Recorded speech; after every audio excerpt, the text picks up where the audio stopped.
Hello friends, 60 days Christmas weight loss சேலஞ்சில் இன்னைக்கு day 21ஓட டயட் மீல் பிளான் என்ன அப்படிங்கிறத தான் பார்க்க போகிறோம். அண்ட் அது கூடவே நான் எவ்வளோ வெயிட் லாஸ் ஆகிருக்கேன் அப்படிங்கிறத இந்தியா வந்ததும் ஃபர்ஸ்ட் வேலையாக எடுத்து ஷேர் பண்ணுவேன்னு சொல்லியிருந்தேன். அதேமாதிரி இன்னைக்கு பார்க்க போகிறோம். நம்ம இதுக்கு முன்னாடி லாஸ்ட்டாக வெயிட் செக் பண்ணும்போது 86 கிலோவும் 650 கிராமும் இருந்தோம். ஸோ இப்போ எவ்வளோ இருக்கும் அப்படின்னு பார்க்கலாம். ஊரில் எங்கிட்ட பார்த்தீங்கன்னா இந்த அனலாக் வெயிட்டிங் மெஷின் தான் இருக்குது. அங்கே டிஜிட்டல் யூஸ் பண்ணிகிட்டு இருக்கும்போது இந்த கிராம் கணக்கு வரைக்கும் கரெக்டாக நமக்கு தெரியும். பட் இதில் எவ்வளோ கிலோ அப்படிங்கிறது தான் அப்ராக்சிமேட்டாக பார்க்க முடியும். ஸோ இன்றைக்கி நான் பார்க்கும்போது 83 கிலோவில் இருந்தேன். எத்தனை பேர் வெயிட் தெரிஞ்சுக்க ரொம்ப எக்ஸைட்டிங்காக எதிர்பார்த்துட்டு இருந்தீங்களோ எல்லாருக்கும் ஷேர் பண்ணியாச்சு. நியர்லி நம்ம அடுத்தும் ஒரு 3 கிலோ கிட்ட குறைஞ்சிருக்கும். ஐ ஆம் ஸோ ஹாப்பி. அண்ட் இன்னைக்கு ஃபர்ஸ்ட் மீலாக பிரேக்ஃபாஸ்ட்டுக்கு ஒரு 10 o'clock ஆயிடுச்சு. ஏன்னா நேற்றுக்கு ட்ராவல் முடிச்சு வந்த டயர்டில் நான் எந்திரிக்கவே லேட் ஆச்சு. ஸோ ஃபர்ஸ்ட் மீலாக இன்றைக்கி ஆரஞ்சு பழம் தான் எடுத்துக்கிட்டேன். அப்புறமா நான் ஊருக்கு வர்றதுக்கு முன்னாடியே துபாயில் இருந்துட்டு மீஷோவில் கொஞ்சம் ட்ரெஸ்ஸு வீட்டில் ரெஃப்யூஸுக்கு போடுறதுக்காக ஆர்டர் பண்ணியிருந்தேன். ஏன்னா வீட்டுக்கு வரும்போது நான் ரெஃப்யூஸ் ட்ரெஸ் எதுவும் எடுத்துகிட்டு வரல. எனக்கு ஆல்ரெடி வெயிட் ஜாஸ்தியாக இருந்ததுனால. பட் இங்கே வரும்போதே மீஷோவில் இருந்து போட்ட ஆர்டர் வீட்டுக்கு வந்துருந்துச்சு. பட் போட்டு பார்க்குறேன், எனக்கு சுத்தமாக பிடிக்கல, நல்லா இல்லை. ஆனாலும் சரி என்ன பண்ணுறது அப்படின்னு இதுக்காக ஆர்டர் போட்ட பேண்ட் மட்டும் நான் ரிட்டர்ன் போட்டுட்டேன். டாப்ஸ் ஓகே அட்ஜஸ்ட் பண்ணி போட்டுப்போம் அப்படின்னு வச்சுருக்கேன். ஆனால் யாரும் இது வாங்குங்கன்னு நான் யாருக்கும் சஜஸ்ட் பண்ண மாட்டேன். அதனால தான் லிங்க் எதுவுமே கொடுக்கல. அண்ட் இன்னைக்கு லஞ்சுக்கு ஒரு 2 o'clock போல் என்னோட மதர் இன் லாவோட ஸ்பெஷல் கொஞ்சமாக சாப்பாடு, அவியல் அண்ட் ஃபிஷ் கிரேவி வச்சு சூப்பராக லஞ்சை கம்ப்ளீட் பண்ணியாச்சு. டெய்லி கோதுமை தோசை சாப்பிட்டு ஒரு நாள் சாப்பாடு சாப்பிட்றதுக்கு சூப்பராக இருக்குது. அது ஊருக்கு வீட்டில் உள்ளவங்க கையால் வாங்கி சாப்பிட்றதுக்கு இன்னும் செம்ம சூப்பராக இருக்குது. இனி அப்பப்போ கண்டிப்பாக சாப்பாடு எடுத்துப்பேன்னு தான் நினைக்கிறேன் ஊரில் இருக்கிறதுனால. ஏன்னா இந்த ஆப்பர்ச்சுனிட்டியை நான் மிஸ் பண்ண மாட்டேன். நான் ரிட்டர்ன் துபாய் போகிறதுக்குள்ளே எனக்கு பிடிச்ச ஃபுட்டெல்லாம் டேஸ்ட் பார்த்துட்டு தான் போவேன். ஆனாலும் கான்ஷியஸாக கலோரிஸ் எல்லாம் கவுண்ட் பண்ணி ரொம்ப கவனமாக தான் எடுத்துப்பேன்.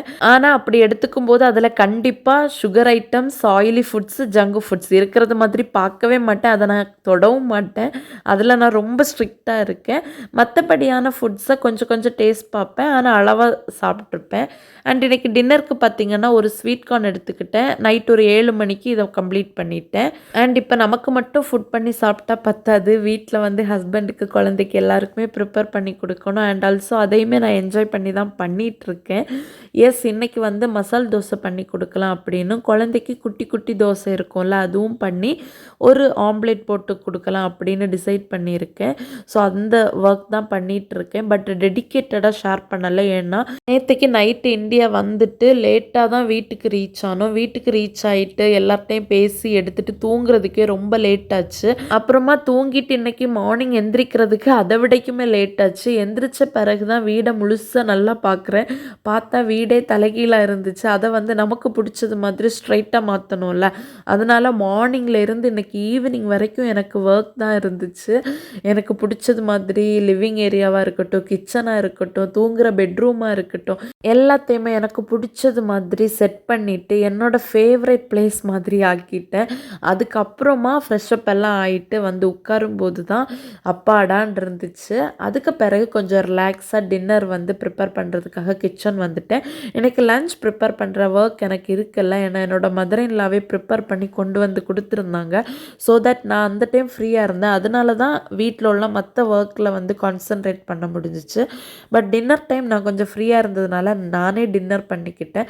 அதனால தான் ஏதாச்சும் ஸ்பெஷலாக பண்ணுவோம் அப்படின்னு வீட்டில் நாங்கள் கொஞ்சம் திங்ஸ் வாங்கியிருந்தேன். எனக்கு டயட்டும் இருக்கிறதுனால அதுக்கும் கொஞ்சம் ஃபுட்டு நம்ம வாங்கி வைக்கணும் அப்படிங்கிறதுனால இன்றைக்கி கொஞ்சம் வெளியில் போய் அந்த திங்ஸும் வாங்க போயிருந்தோம். ஸோ அப்படி வாங்கிட்டு வரும்போது பொட்டேட்டோ எல்லாம் வாங்கிட்டு வந்திருந்தேன்னா, ஸோ அந்த டைம் ஓகே ஏதாச்சும் மசால் தோசையே பண்ணி கொடுப்போம் அப்படின்னு இன்றைக்கி மசால் தோசை தான் பண்ணி கொடுத்துருந்தேன்.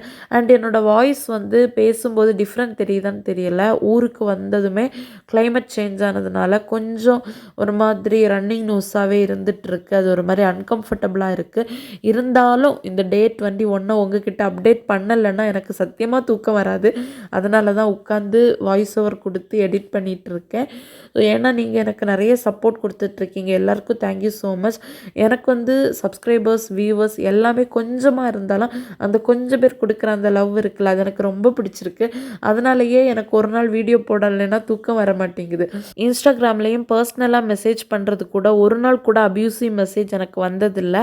எல்லாருமே வெயிட் லாஸ் அப்டேட் பற்றின பர்சனல் கொஷின்ஸாக இருக்கட்டும், இல்லை பர்சனலாக ஏதாவது ஷேர் பண்ணணும் அப்படின்னா இருக்கட்டும், அப்படி மட்டும்தான் ஷேர் பண்ணியிருக்கீங்க. ஸோ எல்லாருக்கும் தேங்க்யூ ஸோ மச். ஏதாச்சும் உங்களுக்கு பர்சனலாக ஷேர் பண்ணணும், இல்லை வெயிட் லாஸ் அப்டேட் பற்றி ஏதாச்சும் கேட்கணுன்னா இன்ஸ்டா ஐடி யூஸ் பண்ணிக்கோங்க. லிங்க் வந்து நான் டிஸ்கிரிப்ஷன் பாக்ஸில் உங்களுக்கு கொடுக்குறேன். இந்த வீடியோ பிடிச்சிருந்துச்சுன்னா லைக் பண்ணுங்கள். நம்ம சேனல் பேஜ் போய் பாருங்கள். சேனலில் இருக்கிற வீடியோஸ் எல்லாம் பிடிச்சிருந்துச்சுன்னா நம்ம சேனலை சப்ஸ்கிரைப் பண்ணிக்கோங்க. நாளைக்கு நான் இன்னொரு வீடியோட உங்கள் எல்லாரையும் மீட் பண்ணுறேன். டில் தென் டேக் கேர், பாய்.